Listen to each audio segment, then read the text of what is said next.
Hi guys, welcome to week 2 of remote learning. The date is Monday, April 6th, 2020. For this, you will need a pen or pencil, your notes for chemistry, and a calculator. All right?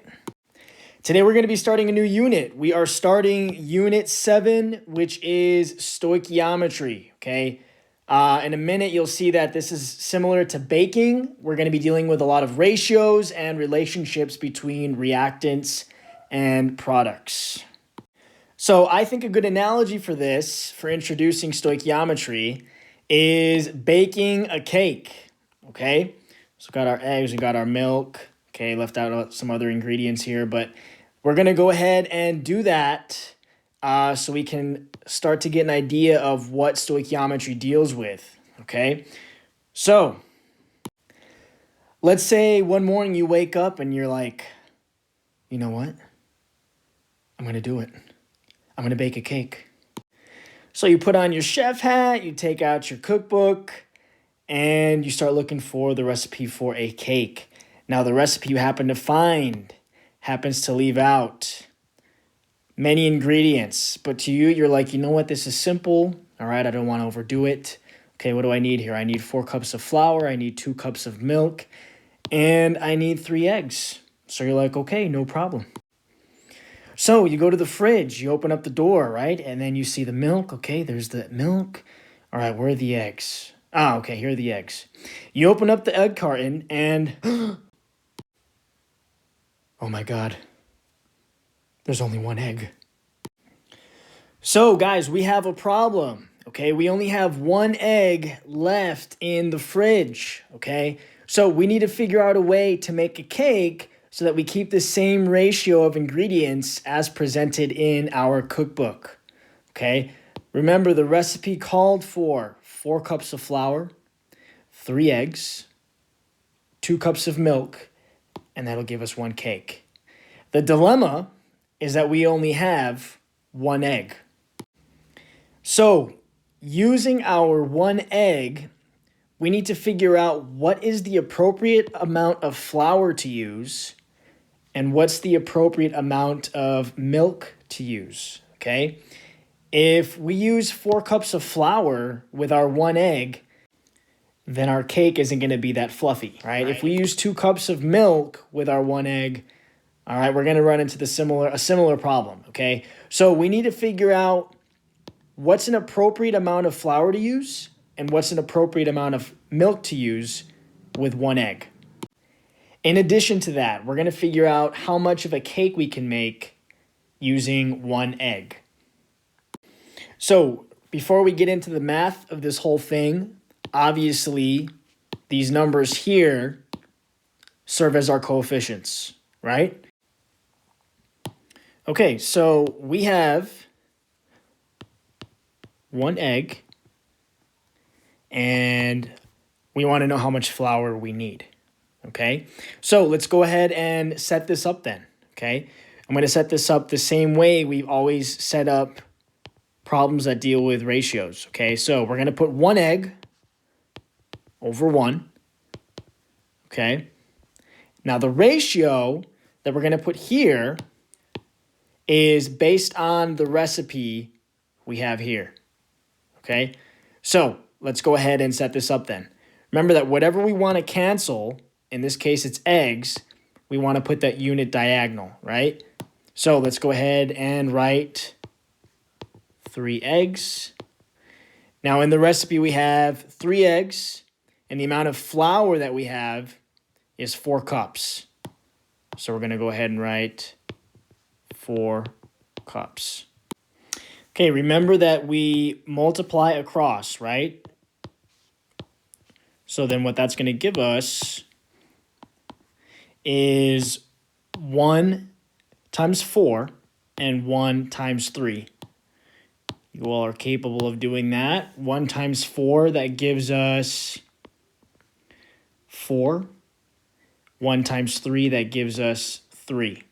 Now, remember that eggs cancels, right? Because eggs are diagonal to each other. So eggs cancels, okay? And we are left with cups. of flour. Okay, so go ahead and plug this in your calculator. What you should end up with is 1.33 cups of flour.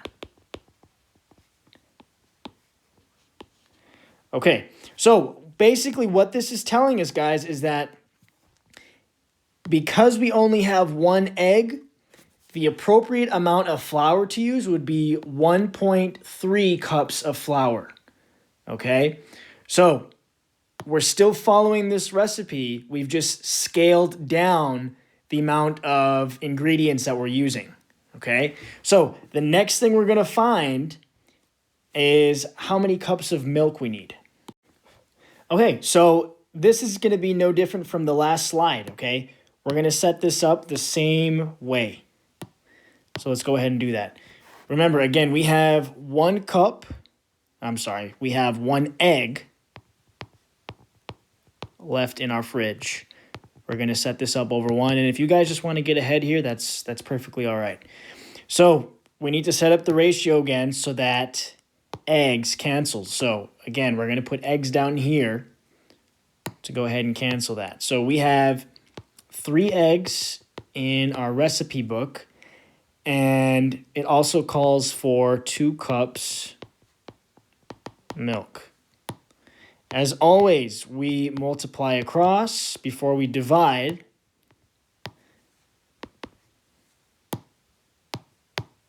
Eggs cancels, right?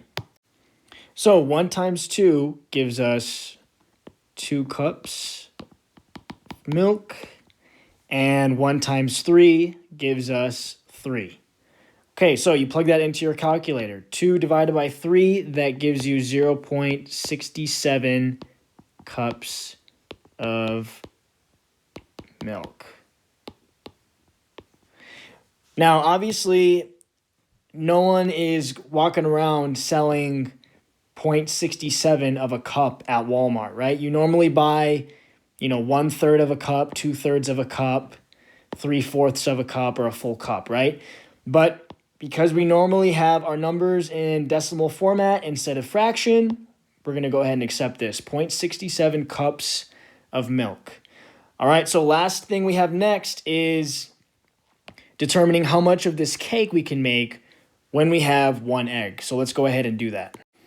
All right, so last thing, we want to know how much cake can we make when we have 1 egg, right? So the recipes above, right now, all we have is 1 egg, and we want to know how much of a cake we can make.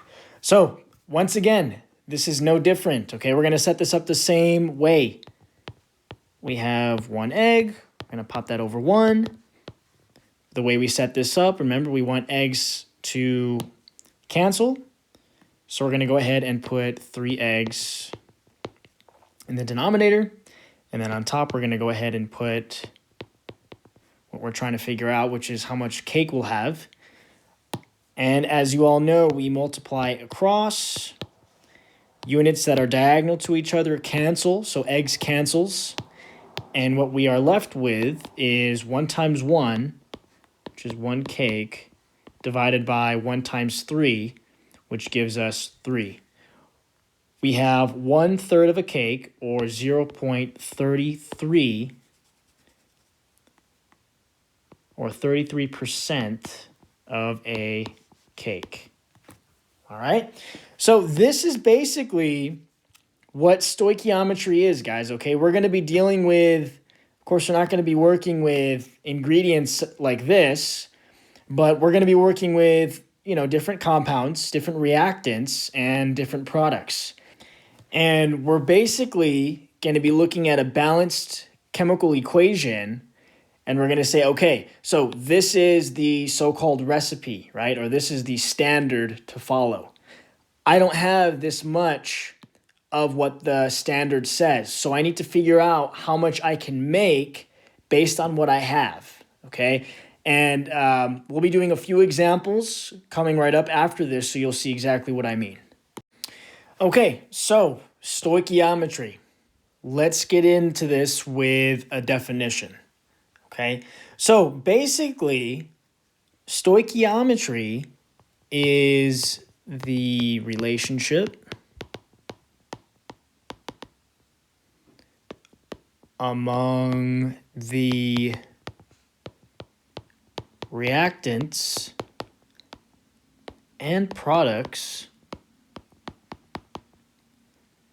involved in chemical reactions. Okay, so the relationship among the reactants and products involved in a chemical or in chemical reactions. Now we're going to be dealing with three basic types of problems. Okay, so you'll see with the problems that we do that there are basically three types of stoichiometric problems.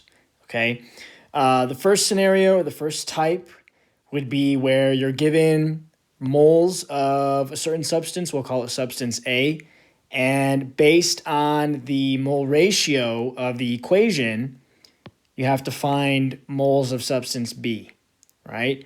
The second type would be where you have moles of substance A and you have to convert it into grams of substance B. And then the third type would be grams of substance A into grams of substance B. Okay, so now I'm going to go ahead and break down each of these three types in the next few slides.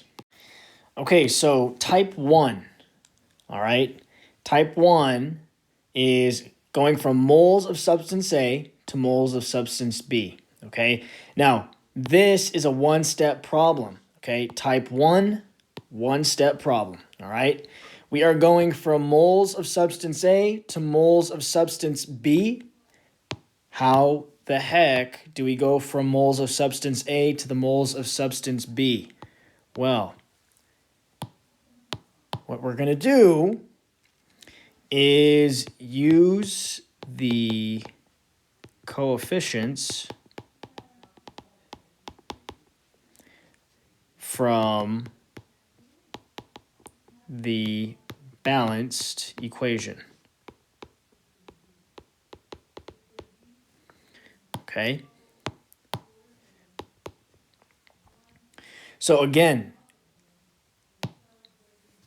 we're going from the moles of substance A, and just like we did when we were left with one egg, right?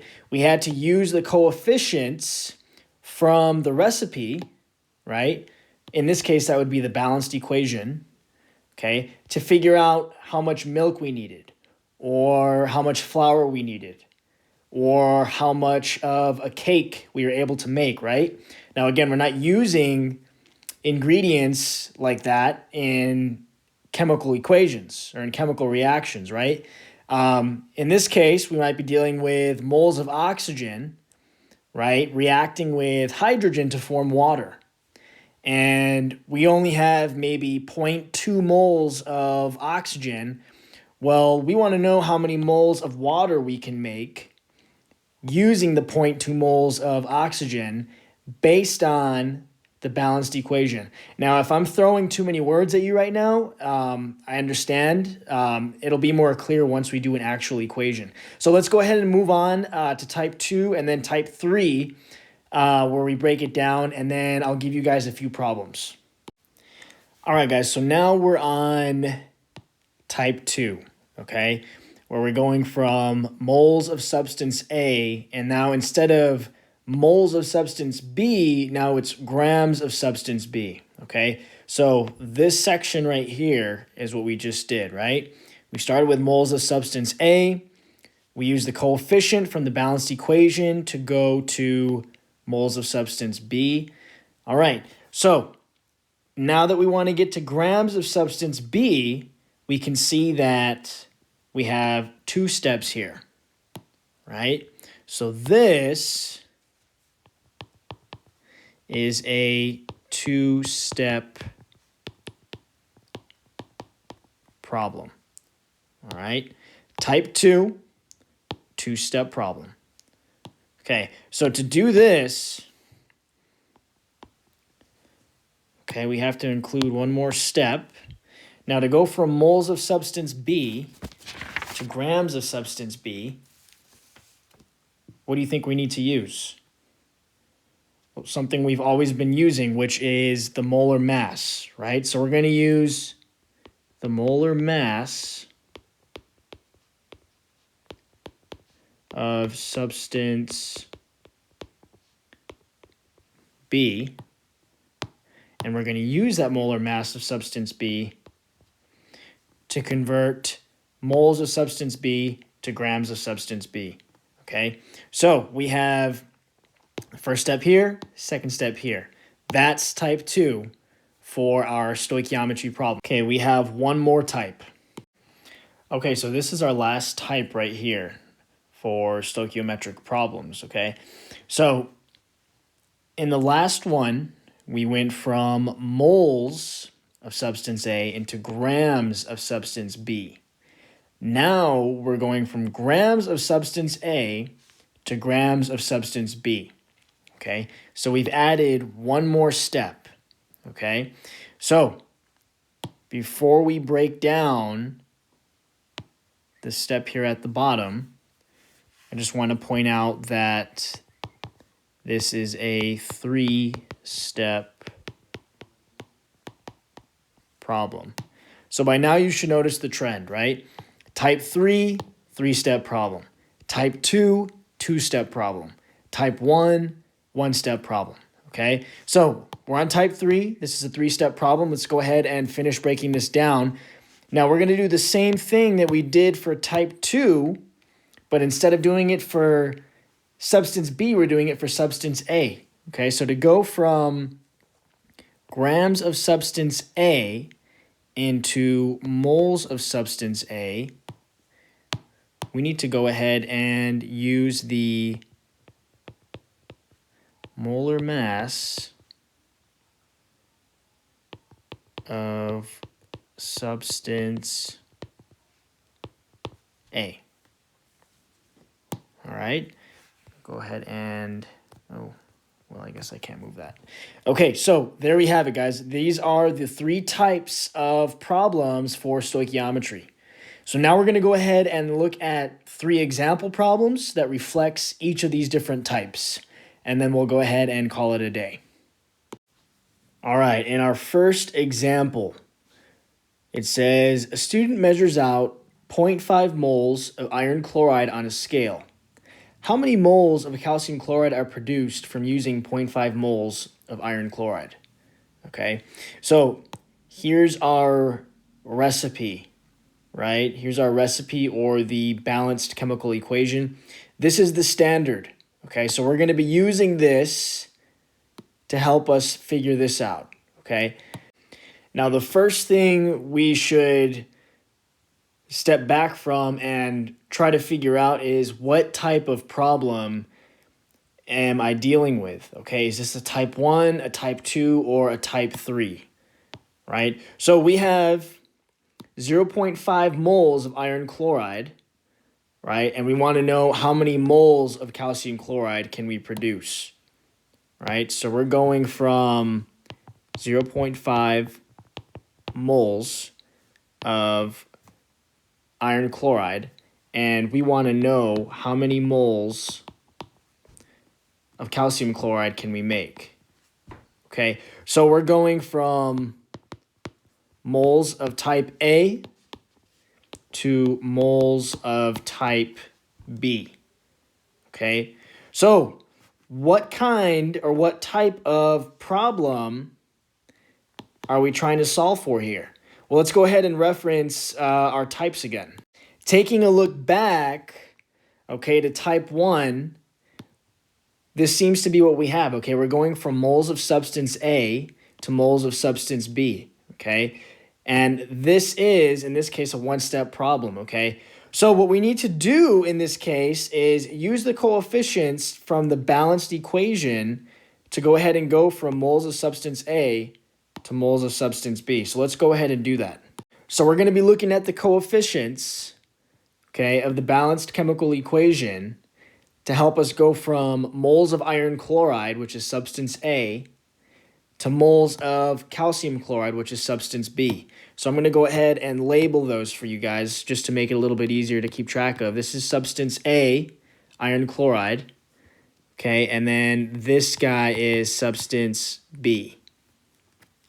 All right, so let's go ahead and start off with substance A then.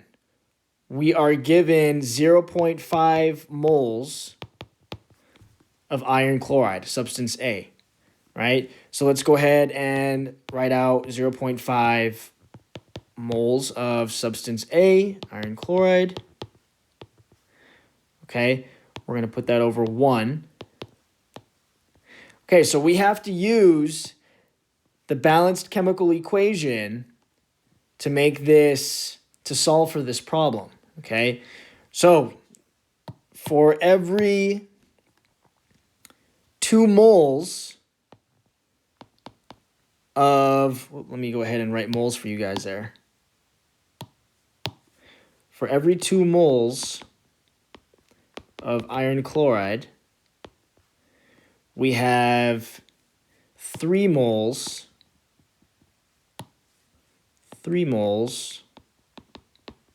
of calcium chloride, okay?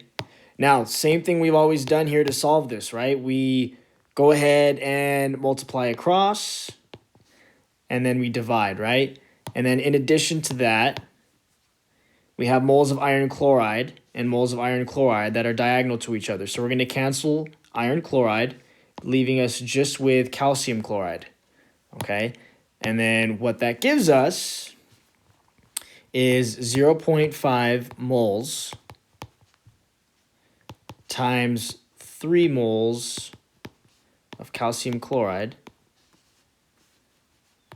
over 1 times 2.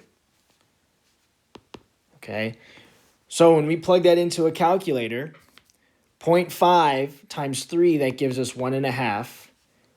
1 times 2 gives us 2, so we have 1.5 divided by 2, and that gives us 0.75 moles of calcium chloride. So using 0.5 moles of iron chloride, we are able to make 0.75 moles of calcium chloride. All right, so let's go ahead and go on to the next problem. Okay, on this next problem, it says, what mass of carbon dioxide is produced when 1.72 moles of butane is burned? Okay, so we are given, what are we given here? We have moles of butane, okay, and then we want to know what the mass of carbon dioxide is produced from that amount of butane, okay? So we have 1.72 times 10 to the negative second moles of butane, okay? And we want to know what mass is produced here, okay? So in this case, it looks like we are going from moles of substance A to grams of substance B, okay? So what type of a problem would that be? Well, let's go ahead and reference our types. Taking a look at type 2, okay, we have moles of substance A going into grams of substance B, and this is exactly what we're looking for, okay? So type 2 is going to go ahead and be the solution. This is a 2-step problem, okay? So we have to go ahead and convert moles of substance A to moles of substance B using the coefficients from the balanced equation. Once we've acquired moles of substance B, then we're going to use the molar mass of substance B to find the grams of substance B. Okay, let's go ahead and set that up then. Okay, so again, we are looking for moles of substance A. In this case, butane is going to be substance A, and we want to know what mass of carbon dioxide is produced. Okay, so carbon dioxide is going to be substance B. Okay, So we have, in the problem, we are given 1.72 times 10 to the negative second moles of butane. Okay. Now we need to use, the coefficients from this balanced chemical equation to get to moles of carbon dioxide. Okay. So for every 2 moles of butane, we have 8 moles of carbon dioxide. Okay. I don't know if you can hear my dog barking, but that's Shelly in the background. Alrighty, so we have 2 moles of butane. All right, 2 moles of butane. And for every 2 moles of butane used up, we produce 8 moles of carbon dioxide. So we're going to write 8 moles CO2. Okay. Once again, whatever is diagonal to each other cancels. So in this case, we're canceling moles of butane. Okay. And we're left with moles of CO2. So when you guys solve for that, remember, multiply across and then we divide. What you should end up with is an answer of 6.88 times 10 to the negative second, or another way of writing that would be 0.0688 moles of CO2. Okay, so remember, we're not done. Okay, we're done with the first part of solving for this type. Okay, so we have moles now. Okay, the next thing we need to do, remember, this is a two-step problem, so we just finished step 1. Now we have to go ahead and convert this into grams of CO2, right? Because we want to know what the mass of CO2 produced is using the molar mass of CO2. Okay, so now what we want to do is go ahead and set up the second step of the problem. So we have 0.0688 moles of CO2. All right, we're going to put that over 1. Okay, now the molar mass of CO2 is 44 grams per mole. Right, so in 1 mole of CO2, I have 44 grams of CO2. Okay, as usual, right, units that are diagonal from each other cancels, so we're canceling moles, leaving us with grams. Okay, and when we solve for this, we end up with, you guys should get about 3.03 grams of CO2. All right, so that would be step 2. All right, so there you have it, guys. When we have 1.72 moles of butane, what we end up producing is 3.03 grams of carbon dioxide. All right, we have one more problem, and that's it. Okay, final problem here. All right, this problem states, determine how many grams of water are produced from the oxidation of 1 gram of glucose, C6H12O6, from your biology days, right?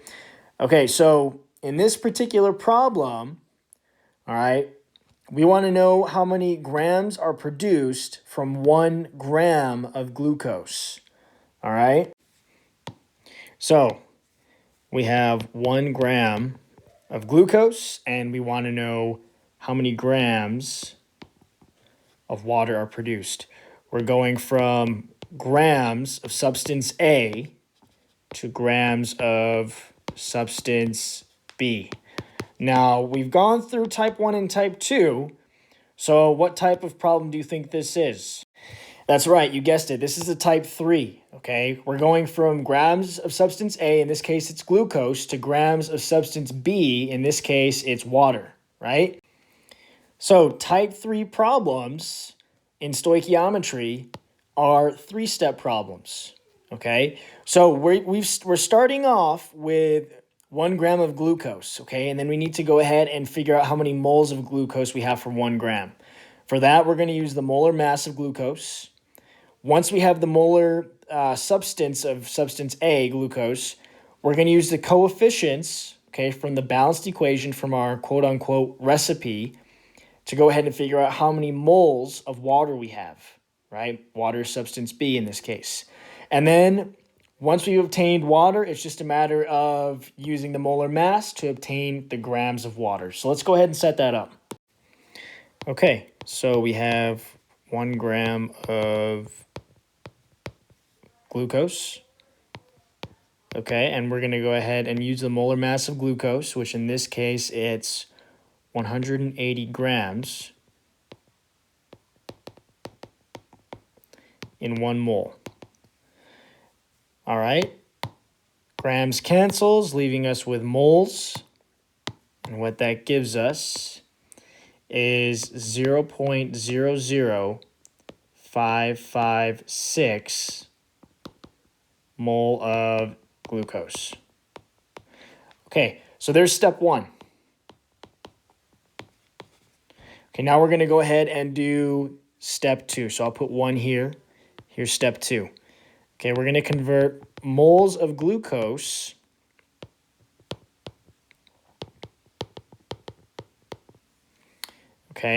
into moles of water. Okay, so for that, we have to use this balanced chemical equation. All right, so for every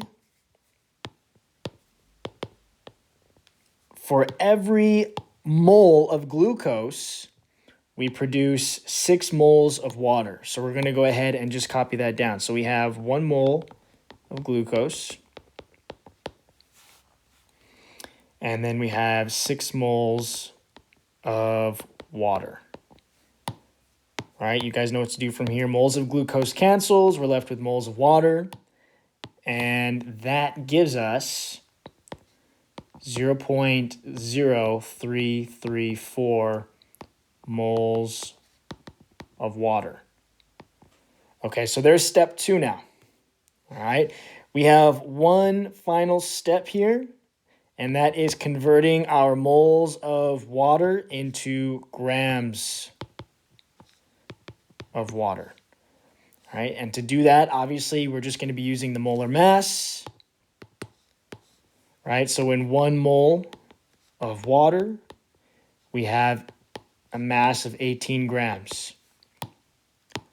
Moles cancels, leaving us with grams. And we are left with 0.601 grams of water. All right, and that does it.